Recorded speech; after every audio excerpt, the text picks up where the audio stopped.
Well, I think that what people call rationalism is a philosophical enterprise which has commonly had two almost but not entirely parallel sets of motivations. On the one hand, there is an entirely legitimate and fascinating desire that people have to make their theories, whether theories in physics or theories in politics or theories in other branches of intellectual and practical enterprises, where people have this impulse to make their theories as elegant as possible, and in many cases they've chosen to undertake the task of making them essentially mathematical in form. Galileo had this famous remark about how the book of nature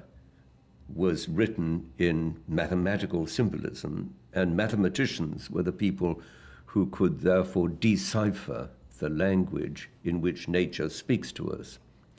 And this was an approach which was at the same time both scientific and theological. Scientific in that it led on through the hands of Isaac Newton to the development of the kinds of mechanics that we all learn at high school, but at the same time religious, because the idea that nature is a book in which we can read the will of God with the same kind of cogency that we find religious beliefs transmitted through scripture, the idea that our religious beliefs are grounded at the same time in the book of scripture and the book of nature, this was an idea which was very powerful in the 17th century, and which played a large part in leading people into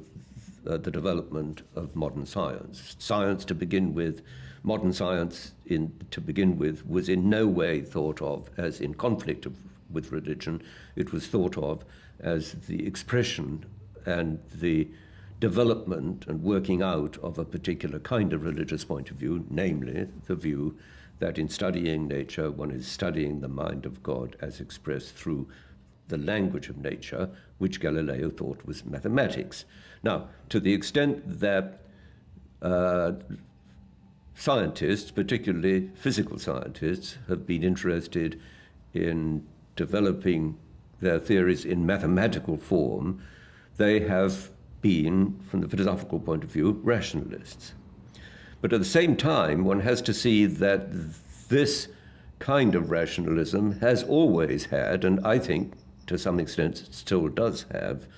the dual motivation of, on the one hand, wanting to produce intellectually elegant and powerful methods of calculating and explaining things, and on the other hand, showing us something about the way the world works, the way physical nature and human nature possibly work, which has a sort of more edifying religious basis. So that in reading philosophers who take the rationalist turn, I always find myself having to keep two thoughts in play at the same time, because all the arguments they produce seem to me to be tending to move in these two parallel directions. Leibniz, for instance, in the second half of the 17th century,